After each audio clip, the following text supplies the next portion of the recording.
Hello दोस्तों, कैसे हैं आप सब लोग। और पेंडुलम वीडियो पे आपका स्वागत है।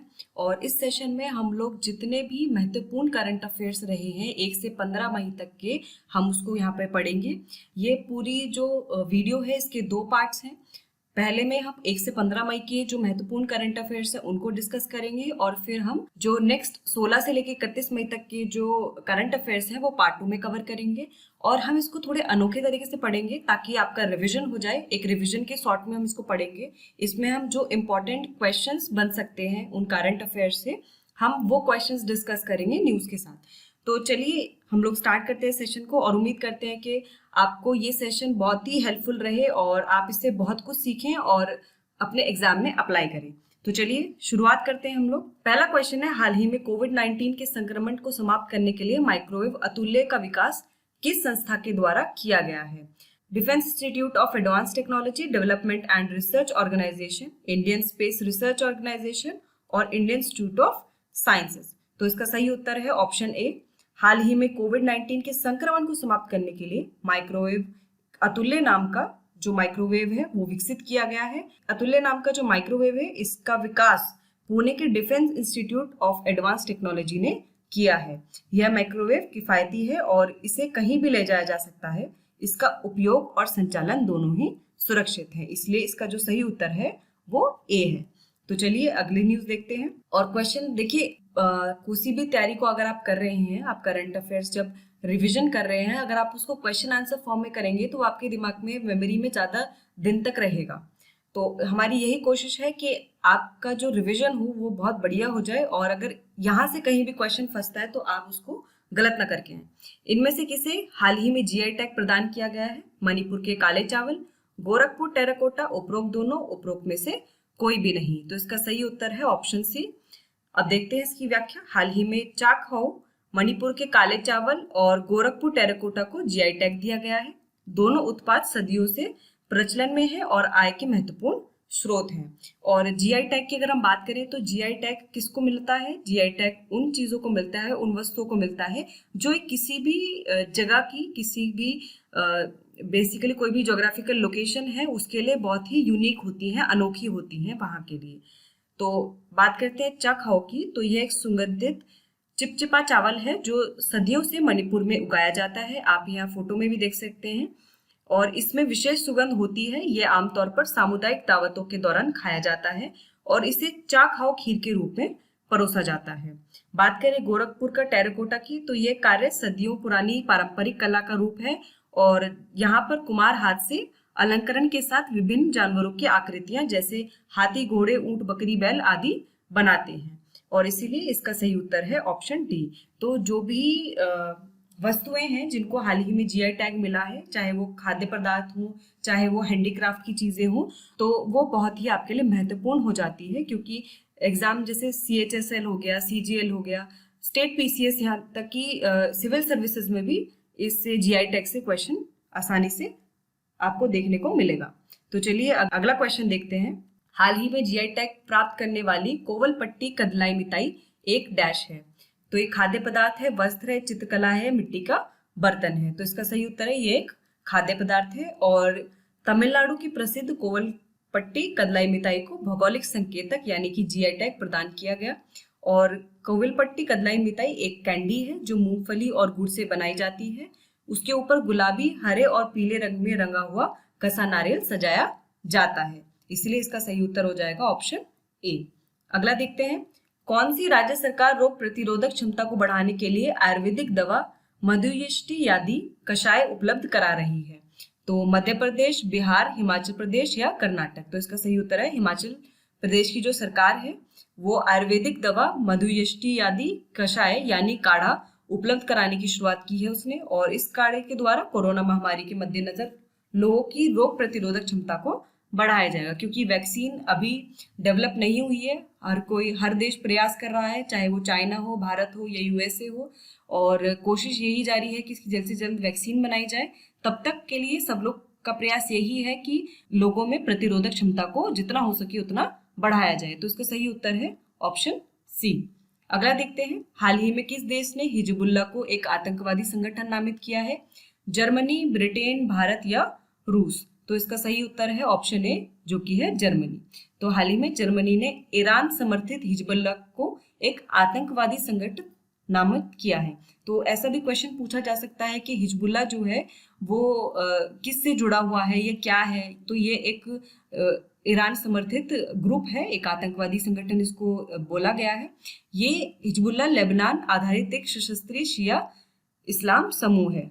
ठीक है, तो ये लेबनान का है बेसिकली और इसको ईरान समर्थित करता है और जर्मनी ने हाल ही इसको आतंकवादी संगठन नामित किया गया है। जर्मनी की अगर हम बात करें तो ये एक पश्चिम यूरोपीय देश है।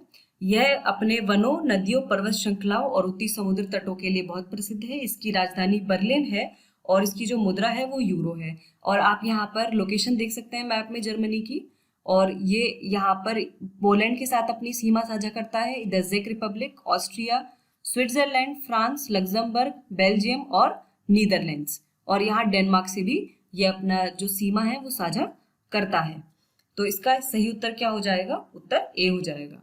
चलिए अगली न्यूज देखते हैं। हाल ही में ऑनलाइन बिक्री के पोर्टल पर किस कलेक्शन की शुरुआत की गई है? विशाल सरस कंचन संस्कृति। तो इसका सही उत्तर है ऑप्शन बी, जो कि है सरस। हाल ही में केंद्रीय ग्रामीण विकास और पंचायती राज मंत्री नरेंद्र सिंह तोमर ने दिल्ली में द सरस कलेक्शन की शुरुआत की है। इस कलेक्शन को ऑनलाइन बिक्री के पोर्टल पर लॉन्च किया गया है। इस कलेक्शन में स्वयं सहायता समूहों द्वारा तैयार दैनिक उपयोगों की वस्तुएं उपलब्ध हैं। इस पहल का उद्देश्य ग्रामीण क्षेत्रों के स्वयं सहायता समूहों को केंद्र और राज्य सरकारों के खरीदारों के साथ जोड़ना है। तो बेसिकली जो भी सेल्फ हेल्प ग्रुप है या स्वयं सहायता समूह है, वो जो भी वस्तुएं बनाते हैं, जो भी सामान बेचना चाहते हैं, जो वस्तुएं उपलब्ध कराना चाहते हैं, उनको जो है केंद्र और राज्य सरकार के खरीदारों के साथ उनको जोड़ना है। और उसी के लिए ये जो पोर्टल है ऑनलाइन कलेक्शन का, द सरस कलेक्शन का, ये लॉन्च किया गया। तो चलिए अगले देखते हैं क्वेश्चन। यूवी ब्लास्टर एक डैश है, एक नया ग्रह है, नया खेल स्टेडियम है, अल्ट्रावायलेट आधारित सैनिटाइजर है या नई धान की प्रजाति है? तो इसका सही उत्तर है ऑप्शन सी। तो यूवी ब्लास्टर एक अल्ट्रावायलेट आधारित सैनिटाइजर है और यह जो अल्ट्रावायलेट सैनिटाइजर है डिसइंफेक्शन टावर है, इसका जो निर्माण है, जो इसको विकसित किया गया है, वो रक्षा अनुसंधान और विकास संगठन DRDO द्वारा विकसित किया गया है। यह टावर कोविड-19 के अत्यधिक संक्रमण की आशंका वाले क्षेत्रों को तीव्रता से और रसायन के बिना संक्रमण मुक्त करने के लिए बनाया गया है और इस उपकरण का नाम यूवी ब्लास्टर रखा गया है। यह अल्ट्रावायलेट आधारित सैनिटाइजर है, इसीलिए इसका सही उत्तर हो जाएगा ऑप्शन सी। चलिए अगला प्रश्न देखते हैं। आर्कटिक M उपग्रह किस देश द्वारा इस साल के अंत तक लॉन्च किया जाएगा? फ्रांस, चीन, रूस, भारत। इसका जो सही उत्तर है वो रूस है। रूस इस साल के अंत में आर्कटिक M उपग्रह लॉन्च करेगा। यह उपग्रह ध्रुवीय क्षेत्र में मौसम संबंधी स्थितियों की निगरानी करेगा। रूस पूर्वी यूरोपीय और उत्तरी एशिया में स्थित एक अंतर महाद्वीपीय देश है। इसकी राजधानी मॉस्को और मुद्रा रूसी रूबल है, इसीलिए इसका सही उत्तर हो जाएगा ऑप्शन सी। तो हो सकता है कि साइंस एंड टेक्नोलॉजी वाले सेक्शन से इस तरह के प्रश्न आपसे पूछे जाए कि आर्कटिक M उपग्रह किस देश से जुड़ा हुआ है, तो इसका सही उत्तर हो जाएगा रूस। अगला प्रश्न देखते हैं। हाल ही में निम्नलिखित में से किसे GI टैग दिया गया है? राजस्थान की मिर्च, कश्मीरी केसर, बंगाली चावल, गुजराती हल्दी। तो इसका सही उत्तर है ऑप्शन बी, जो कि है कश्मीरी केसर। तो हाल ही में कश्मीरी केसर को GI टैग दिया गया है। जम्मू और कश्मीर के करेवा हाईलैंड्स में उगाए जाने वाले कश्मीरी केसर को भौगोलिक संकेतक दिया गया है। कश्मीर में उपलब्ध केसर 3 प्रकार का होता है, लच्छा केसर, मोगरा केसर और कुछी केसर। और ये केसर बहुत ही अनोखा होता है क्योंकि इसका रंग एकदम अलग होता है, लाल रंग का होता है, जो और भी कहीं कहीं उगाए जाने वाले केसर से बिल्कुल अलग होता है। यही इसकी खास बात है और उसकी खुशबू भी एकदम अलग होती है और जो टेस्ट होता है इसका वो थोड़ा कड़वा होता है और इसीलिए इसका जो सही उत्तर है वो हो गया बी। चलिए अगला देखते हैं। भारतीय नौसेना ने विदेशों से भारतीय नागरिकों को वापस लाने के लिए कौन सा ऑपरेशन लॉन्च किया है? ऑपरेशन आंगन, ऑपरेशन समुद्र सेतु, ऑपरेशन घर वापसी या ऑपरेशन नित्य सुरक्षा। तो इसका सही उत्तर है ऑप्शन बी, जो कि है ऑपरेशन समुद्र सेतु। तो भारतीय नौसेना ने विदेशों से भारतीय नागरिकों को वापस लाने के लिए राष्ट्रीय प्रयास के एक भाग के रूप में ऑपरेशन समुद्र सेतु या फिर सी ब्रिज लॉन्च किया है और यह ऑपरेशन भारत सरकार और राज्य सरकारों की सुरक्षा, विदेश मंत्रालय, गृह मंत्रालय, स्वास्थ्य और विभिन्न अन्य एजेंसियों के मंत्रालय के समन्वय से चलाया जा रहा है और इसका मेन उद्देश्य यही है कि जो दूसरे देशों में जो भारतीय नागरिक फंसे हुए हैं कोविड-19 के कारण और लॉकडाउन के कारण, उनको घर यानी कि भारत वापस लेकर आना। और इसमें जो 2 शिप हैं जिनका मेजर रोल रहा है, वो है आईएनएस जलाश्व और आईएनएस मगर। ये भारतीय नौसेना के 2 खास जो हैं शिप हैं, आईएनएस जलाश्व और आईएनएस मगर, जो इस ऑपरेशन को कैरी आउट कर रहे हैं। इसीलिए इसका सही उत्तर हो जाएगा ऑप्शन बी। चलिए हम लोग अगला देखते हैं प्रश्न। हाल ही में किस राज्य सरकार ने आयुष कवच कोविड ऐप लॉन्च किया है? केरल, असम, उत्तर प्रदेश और गुजरात। तो इसका सही उत्तर है ऑप्शन सी, जो कि है उत्तर प्रदेश। तो हाल ही में उत्तर प्रदेश सरकार ने आयुष कवच कोविड ऐप लॉन्च किया है। यह ऐप आयुष मंत्रालय द्वारा विकसित किया गया है। आयुष कवच कोविड ऐप प्राकृतिक संसाधनों के आधार पर प्रतिरक्षा को बढ़ावा देने के लिए उपाय प्रदान करेगा। इसीलिए इसका सही उत्तर है ऑप्शन सी। अगले देखते हैं। हाल ही में भारतीय रिजर्व बैंक के केंद्रीय बोर्ड में निदेशक के रूप में किसे नियुक्त किया गया है? सरला गोस्वामी, श्रीधर राव, तरुण बजाज और एस कामराज। तो इसका सही उत्तर है ऑप्शन सी, जो कि है तरुण बजाज। हाल ही में भारत सरकार ने आर्थिक मामलों के सचिव तरुण बजाज को भारतीय रिजर्व बैंक के केंद्रीय बोर्ड में निदेशक के रूप में नियुक्त किया है। तरुण बजाज 30 अप्रैल को सेवानिवृत्त हुए अतनु चक्रवर्ती का स्थान लेंगे और आर्थिक मामले के सचिव का पद संभालने से पहले बजाज प्रधानमंत्री कार्यालय में अतिरिक्त सचिव थे। वे 1988 बैच के प्रशासनिक अधिकारी हैं और इसका सही उत्तर इसीलिए ऑप्शन सी है। अगला प्रश्न देखते हैं। हाल ही में मध्य प्रदेश में विकसित संजीवनी क्या है? यह एक औषधि है, वाहन है, धान की प्रजाति है, यह सैनिटाइजर है। तो ये नाम से तो लगता है संजीवनी जैसे कोई औषधि है, परंतु ये एक वाहन है। इसका सही उत्तर ऑप्शन बी है। हाल ही में मध्य प्रदेश में अपनी अनूठी पहल में स्थानीय स्तर पर एक अद्वितीय वाहन विकसित किया गया है। इस वाहन का नाम संजीवनी रखा गया है। इस वाहन की मदद से स्वास्थ्य कार्यकर्ता किसी भी संदिग्ध मरीज को जांच उसके संपर्क में आए बिना कर सकते हैं और इसीलिए ये बहुत ही महत्वपूर्ण हो जाता है और इसका उत्तर सही बी हो जाएगा। अगला देखते हैं। हाल ही में अल्ट्रावायलेट पोर्टेबल सैनिटाइजर मशीन किसने बनाई है? आईआईटी मुंबई, डीआरडीओ, इसरो और आईएससी बेंगलुरु। तो इसका जो सही उत्तर है वो है आईआईटी मुंबई। हाल ही में आईआईटी मुंबई के अनुसंधानकर्ताओं ने अल्ट्रावायलेट पोर्टेबल सैनिटाइजर मशीन बनाई है। इस मशीन के द्वारा काफी बड़े इलाकों को संक्रमण मुक्त किया जा सकता है। इसमें सैनिटाइज करने वाली मशीन को काफी बड़े इलाके में घुमाकर संक्रमण से मुक्त किया जा रहा है। जिन क्षेत्रों में मशीन नहीं पहुंच पाती उनकी सफाई की भी व्यवस्था इसमें की गई है। इसीलिए इसका उत्तर हो जाएगा सही ए। अगला देखते हैं। आंध्र प्रदेश के विशाखापट्टनम में किस गैस का रिसाव हुआ जिसमें कई लोगों की जान चली गई? इथाइल मरकैप्टिन, स्टाइरीन, कैल्शियम सल्फाइड या आइसोप्रीन। तो इसका जो सही उत्तर है वो ऑप्शन बी है, जो कि स्टाइरीन है। तो हाल ही में आंध्र प्रदेश के जो विशाखापट्टनम में एलजी पॉलीमर्स फर्म से स्टाइरीन गैस का रिसाव हुआ और इस जहरीली गैस के कारण 11 लोगों की मृत्यु हो गई और 800 से अधिक लोग गंभीर रूप से बीमार हैं। स्टाइरीन, जिसे इथेनॉल बेंजीन या विनाइल बेंजीन के रूप में भी जाना जाता है, यह केंद्रीय तंत्रिका तंत्र को प्रभावित कर सकता है, यानी कि नर्वस सिस्टम ब्रेकडाउन हो सकता है, जिससे सर दर्द, थकान, कमजोरी और अवसाद हो सकता है। और हाल ही में एनजीटी यानी कि नेशनल ग्रीन ट्रिब्यूनल ने जो ये कंपनी है एलजी पॉलीमर्स, इसको पूर्ण रूप से जिम्मेदार ठहराया है कि इसके लापरवाही के कारण जो चैम्बर था, गैस चैम्बर था, उसकी देखरेख ना प्रॉपर करने के कारण, गाइडलाइंस ना फॉलो करने के कारण ये जो है स्टाइरीन गैस लीक हुई है और जितना भी जान माल का नुकसान हुआ है उसका पूरा जो जिम्मेदारी है उसकी वो एलजी पॉलीमर्स पर जाती है। तो इसीलिए उसका सही उत्तर हो जाएगा ऑप्शन बी। चलिए अगला देखते हैं। मुस्तफा अल कादेमी ने हाल ही में किस देश के अगले प्रधानमंत्री के रूप में शपथ ग्रहण की है? Iraq, Iran, Bahrain, Afghanistan. तो इसका सही उत्तर है ऑप्शन ए, जो कि है इराक। तो हाल ही में जो मुस्तफा अल कादेमी है उन्होंने इराक के अगले प्रधानमंत्री के रूप में शपथ ग्रहण की है। वे इराक की खुफिया एजेंसी के पूर्व प्रमुख रह चुके हैं।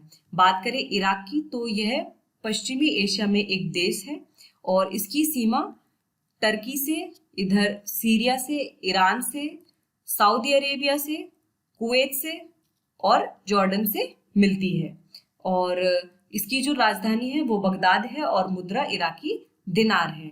और आपने जैसे देखा होगा कि अब मैप से रिलेटेड जो है वो क्वेश्चंस पूछे जाते हैं, इसलिए हमारा प्रयास ये रहता है कि आपको कोई भी न्यूज़ या क्वेश्चन कराया जाए तो उसमें आपको मैप के साथ वो चीज़ कराई जाए, ताकि आपको पता रहे कि हर एक जगह की लोकेशन कहाँ है, और यदि उससे कोई भी प्रश्न बनता है तो आप उसको आसानी से सॉल्व कर लें। तो इसका सही उत्तर है ऑप्शन ए। चलिए अगली न्यूज़ देखते हैं। धारचूला से लिपुलेख दर्रे तक का पथ किस यात्रा का मार्ग है? कैलाश मानसरोवर, वैष्णो देवी, कामाख्या मंदिर और जगन्नाथ मंदिर। तो इसका सही उत्तर है कैलाश मानसरोवर। हाल ही में रक्षा मंत्री राजनाथ सिंह ने वीडियो कॉन्फ्रेंसिंग के माध्यम से कैलाश मानसरोवर के लिए लिंक रोड का उद्घाटन किया है, और यह लिंक रोड धारचूला से लिपुलेख दर्रे व चीन बॉर्डर को जोड़ता है। यह पथ कैलाश मानसरोवर यात्रा मार्ग के रूप में जाना जाता है, और इसके कारण जो समय और जो खर्चा है वो दोनों की ही बचत होगी। किसके लिए? जो कैलाश मानसरोवर की यात्रा करते हैं। लेकिन इस बात पर जो नेपाल है वो बहुत नाराज हुआ है, और उसके कारण नेपाल और भारत के बीच में कुछ अनबन शुरू हुई, जिसका जो रिजल्ट है वो हम देखेंगे अगले वाले पार्ट में 16 to 31 मई के जब हम करंट अफेयर्स कवर करेंगे। तो अतः इसका उत्तर ए सही है। चलिए अगली न्यूज देखते हैं। हाल ही में किस राज्य ने शराब पर कोविड उपकर लगाया है? हिमाचल प्रदेश, केरल, गुजरात और मध्य प्रदेश। तो इसका सही उत्तर है ऑप्शन ए, जो कि हिमाचल प्रदेश। हाल ही में हिमाचल प्रदेश राज्य मंत्रिमंडल ने राज्य में शराब की बिक्री पर अतिरिक्त लाइसेंस शुल्क, जिसे कोविड उपकर नाम दिया गया है, लगाने का निर्णय लिया है, और अलग अलग बोतल पर उपकर की मात्रा अलग अलग होगी, और इसीलिए इसका उत्तर ए सही है। चलिए अगली न्यूज देखते हैं। स्वचालित अल्ट्रावायलेट सिस्टम ध्रुव्स किसके द्वारा विकसित किया गया है? IIT Madras, IISc Bengaluru, DRDO lab Hyderabad या इसरो बेंगलुरु। तो हाल ही में डीआरडीओ द्वारा बनाया गया है, इसका ऑप्शन सी सही है। जो डीआरडीओ की जो हैदराबाद स्थित लैब है उसने स्वचालित अल्ट्रावायलेट सिस्टम ध्रुव्स बनाया है, विकसित किया है, और इस स्वचालित अल्ट्रावायलेट सिस्टम ध्रुव्स के द्वारा इलेक्ट्रॉनिक गैजेट्स, कागजात और मुद्रा नोटों को सैनिटाइज किया जा सकेगा। इसीलिए और ये किफ़ायती भी है, और ये पोर्टेबल भी है, इसीलिए काफ़ी अच्छी है, इसीलिए इसका उत्तर सही होगा। अगली न्यूज़ देखते हैं। भारत सरकार ने किस मिशन के तहत जहाज केसरी के द्वारा विभिन्न द्विपक्षीय देशों में कोरोना वायरस से उत्पन्न स्थिति का सामना करने के लिए सहायता भेजी है? मिशन सारथी, मिशन सहायता, मिशन सागर या मिशन मित्रता। तो इसका सही उत्तर है ऑप्शन सी, जो कि है मिशन सागर। हाल ही में भारत सरकार के मिशन सागर के तहत सेना के जहाज केसरी के द्वारा विभिन्न द्विपक्षीय देशों में कोरोना वायरस से उत्पन्न स्थिति का सामना करने के लिए सहायता भेजी गई है, और जहाज केसरी के द्वारा मालदीव, मॉरिशस, मेडागास्कर, कोमोरोस और सेशल्स में 2 चिकित्सा सहायता टीमें कोविड-19 से संबंधित आवश्यक दवाएं और आवश्यक खाद्य पदार्थ भेजे गए हैं। और मालदीव, मॉरिशस, मेडागास्कर, कोमोरोस और सेशल्स ये सारे हिंद महासागर द्वीप में स्थित हैं, और इस मिशन सागर के तहत जो है जहाज केसरी को हाल ही मेडागास्कर भेजा गया था, जिसमें जो भी कोविड-19 से संबंधित जो आवश्यक दवाएं थी वो पहुंचाई गई इस मिशन के तहत। तो अब हम देख लेते हैं कि ये जो हिंद महासागर में जो स्थित ये द्वीप हैं ये कहाँ कहाँ पर स्थित हैं। तो आप देख सकते हैं ये रहा मालदीव्स, ये सीशेल्स, कोमोरोस, मेडागास्कर और मॉरिशस आइलैंड। तो इसको आप ध्यान से देखिए, ये लोकेशन जानना आपको बहुत ज़रूरी है, क्योंकि ऐसा भी कई बार जैसे सिविल सर्विसेज में या स्टेट पीसीएस में प्रश्न इस तरह से पूछ लिया जाता है कि आपको आइलैंड के नाम दे दिए जाएंगे। जैसे मान लीजिए आपको आइलैंड के नाम दे दिए मालदीव्स, सेशल्स, मॉरिशस और मेडागास्कर, और आपसे बोला जाए कि इनको नॉर्थ से साउथ तक आप इनको जो है एक अरेंज करिए, 1 2 3 4 के फॉर्म में अरेंज करिए। तो इस तरह के क्वेश्चन देखे गए हैं कि पिछले सालों में पूछे गए हैं और आगे भी पूछे जाने की उम्मीद है। तो कोई भी जगह है आप उसको मैप पे जरूर देखिए। अब चलिए हम लोग अगली न्यूज देखते हैं। FIR आपके द्वार योजना का शुभारंभ करने वाला देश का पहला राज्य कौन सा है? आंध्र प्रदेश, केरल, मध्य प्रदेश और राजस्थान। तो इसका सही उत्तर है मध्य प्रदेश। हाल ही में मध्य प्रदेश के गृह मंत्री डॉक्टर नरोत्तम मिश्रा ने भोपाल में देश की पहली FIR आपके द्वार योजना का शुभारंभ किया है। मध्य प्रदेश इस तरह की अभिनव योजना को लागू करने वाला देश का पहला राज्य होगा। तो इस तरह से भी क्वेश्चन आ सकता है, जैसे कि ये है कि पहला राज्य कौन सा बना है, क्योंकि CGL CHSL में इस टाइप के क्वेश्चंस काफ़ी देखे गए हैं प्रीवियस ईयर में, तो बहुत ही ज़्यादा इंपॉर्टेंट है खासकर उनके लिए जो बच्चे CHSL का एग्ज़ाम देने वाले हैं, क्योंकि अगस्त में एग्ज़ाम होगा, डेट्स आ चुकी हैं जिन बच्चों का CHSL का एग्ज़ाम रह गया था, तो वो इस चीज़ को ज़रूर रिवाइज करें, उनके लिए काफ़ी हेल्पफुल रहेगा। इसके तहत अब लोगों को FIR दर्ज करने के लिए पुलिस स्टेशन जाने की आवश्यकता नहीं होगी, इसीलिए C इसका सही उत्तर है। अगली न्यूज़ देखते हैं। समाज में नर्सों के योगदान को चिन्हित करने के लिए अंतर्राष्ट्रीय नर्स दिवस किस दिन मनाया जाता है? 10 अप्रैल, 12 मई, 14 जून और 16 जुलाई। तो इसका सही उत्तर है ऑप्शन बी, जो कि है 12 मई। हर साल 12 मई को समाज में नर्सों के योगदान को चिन्हित करने के लिए अंतर्राष्ट्रीय नर्स दिवस मनाया जाता है। इस वर्ष का विषय है nurse, a voice to lead nursing the world to health है। और अंतर्राष्ट्रीय नर्स दिवस फ्लोरेंस नाइटिंगेल के जन्म दिवस के उपलक्ष्य में मनाया जाता है। और जो 2020 वर्ष है इसको इंटरनेशनल ईयर ऑफ मिडवाइफ्स और नर्सेस भी घोषित किया गया है, इसीलिए इसका सही उत्तर है ऑप्शन बी। चलिए अगली न्यूज देखते हैं। भारत को आत्मनिर्भर बनाने के लिए 5 स्तंभ अपनाए गए हैं, इनमें से कौन उसमें शामिल नहीं है? गतिशील लोकतंत्र, मांग, आपूर्ति, उपरोक्त सभी। तो इसका जो सही उत्तर है वो ऑप्शन डी है, उपरोक्त सभी। तो भारत के जो प्रधानमंत्री हैं उन्होंने हाल ही में आत्मनिर्भर भारत बनाने के लिए आत्मनिर्भर भारत पैकेज की घोषणा की है, और इस आर्थिक पैकेज का मूल्य लगभग 20 लाख करोड़ रुपए है। और इसकी जो पूरी डिटेल है वो हमारी फाइनेंस मिनिस्टर निर्मला सीतारमण द्वारा बताई गई, और इस पर हमने विशेष रूप से वीडियो बनाए हैं, आप उनको जाके देख सकते हैं, आपके लिए काफ़ी हेल्पफुल रहेगा। और इसमें पुराने राहत पैकेज को भी शामिल किया गया है।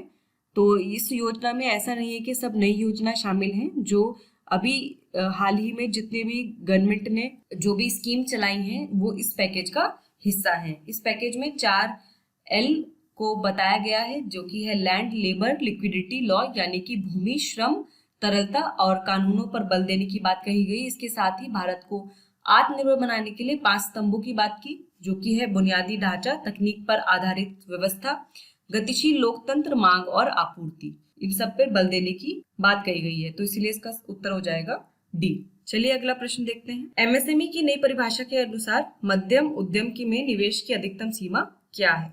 10 करोड़, 20 करोड़, 1 करोड़ और 5 करोड़। तो इसका सही उत्तर है ऑप्शन बी, जो कि है 20 करोड़। हाल ही में भारत सरकार ने सूक्ष्म, लघु और मध्यम उद्यम की परिभाषा में परिवर्तन किया है। भारत सरकार ने सूक्ष्म, लघु और मध्यम उद्यम विकास अधिनियम 2006 के तहत सूक्ष्म, लघु और मध्यम उद्यमों की परिभाषा में सेवा व विनिर्माण क्षेत्र को अलग रखा था, यानी कि सर्विसेज और मैन्युफैक्चरिंग की जो डेफिनेशन थी वो अलग अलग थी, लेकिन अब दोनों को मिलाकर एक नई परिभाषा दी गई है, जिसमें लागत या निवेश और वार्षिक टर्नओवर को आधार बनाया गया है। तो चलिए हम ये परिभाषा देखते हैं। ये परिभाषा इस प्रकार है। सूक्ष्म उद्यम उसे कहा जाएगा जिसमें निवेश अधिकतम 1 करोड़ तक होगा और वार्षिक टर्नओवर अधिकतम 5 करोड़ होगा। लघु उद्यम उसको कहा गया है जिसमें अधिकतम 10 करोड़ तक और वार्षिक टर्नओवर अधिकतम 50 करोड़ तक होगा। मध्यम उद्यम उसको कहा गया है जिसमें निवेश अधिकतम 20 करोड़ तक होगा और वार्षिक टर्नओवर अधिकतम 100 करोड़ तक होगा, इसलिए इसका सही उत्तर हो जाएगा ऑप्शन बी। आप देख सकते हैं इस फिगर में कि जो पहले डेफिनेशन थी मैन्युफैक्चरिंग की और सर्विसेज की वो अलग अलग थी। माइक्रो के लिए इन्वेस्टमेंट 25 लाख से कम था और सर्विसेज के लिए 10 लाख से कम था, लेकिन अब दोनों को कंबाइन करके इन्वेस्टमेंट 1 करोड़ से कम और टर्नओवर 5 करोड़ से कम पर माइक्रो कहलाएगा, और स्मॉल में 5 करोड़ से कम इन्वेस्टमेंट होती थी तो मैन्युफैक्चरिंग होता था, 2 करोड़ से कम होती थी तो सर्विसेज होता था, लेकिन अब 10 करोड़ से कम इन्वेस्टमेंट होगी, लागत होगी और टर्नओवर 50 करोड़ से कम होगा तो वह स्मॉल एंटरप्राइज या लघु उद्यम की कैटेगरी में होगा। और मध्यम में आएगा जो अब इन्वेस्टमेंट 20 करोड़ तक से कम होगा और टर्नओवर जो है 100 करोड़ तक होगा अधिकतम, तो उसको मीडियम एंटरप्राइज के रूप में जाना जाएगा। और क्योंकि जो चीज़ें हैं वो बदल रही हैं मैन्युफैक्चरिंग और सर्विसेज दोनों में ही, तो इन्वेस्टमेंट बढ़ रहा है और जैसे समय में महंगाई बढ़ रही है उसको देखते हुए ये जो क्लासिफिकेशन है इसको रिवाइज किया गया है और इससे जो MSMEs हैं काफी MSMEs को फायदा होगा। तो चलिए हम लोग अगला क्वेश्चन देखते हैं। रॉबर्ट अजेवेदो ने हाल ही में किस संस्थान के प्रमुख के पद से त्यागपत्र देने की घोषणा की है? विश्व स्वास्थ्य संगठन, विश्व व्यापार संगठन, विश्व बैंक और विश्व आर्थिक मंच। तो विश्व व्यापार संगठन के जो प्रमुख हैं रॉबर्ट अजेवेदो, उन्होंने अपने कार्यकाल की समाप्ति से 1 साल पहले ही इस्तीफा देने का फैसला किया है। वह ब्राजील के पूर्व राजनयिक हैं और श्री अजेवेदो अमेरिकी राष्ट्रपति डोनाल्ड ट्रंप के तीव्र दबाव में आने के कारण 31 अगस्त 2020 को अपना पद छोड़ रहे हैं। इसलिए इसका जो सही उत्तर है वो ऑप्शन डी है। तो दोस्तों हमने यहाँ पर जो हिंदी करंट अफेयर्स है महत्वपूर्ण, जो 1 से 15 मई तक जिनसे क्वेश्चन आपको एग्जाम में आने की पूरी पूरी संभावना है, वो हमने यहाँ पे कवर किए हैं। और अगर आपने ये पढ़ लिया तो आपका जो 90%, मैं कहूँगी 100% तो कोई भी श्योर नहीं हो सकता, तो 90% आपके जो प्रश्न है जो इस वाले सेक्शन से अगर बनेंगे तो आप उनको आराम से सॉल्व कर लेंगे और अच्छा स्कोर करेंगे अपने एग्जाम में। तो आपको इस सेशन अच्छा लगा हो तो इसे लाइक करिए, शेयर करिए, और जो इसका पार्ट 2 है उसको देखना ना भूलिए। और हमारे चैनल पेंडुलम वीडियो को सब्सक्राइब करिए और बेल आइकन को दबाना ना भूलिए टू रिसीव नोटिफिकेशन। और ऐसे ही हमारे साथ जुड़े रहिए, तैयारी करते रहिए। All the best.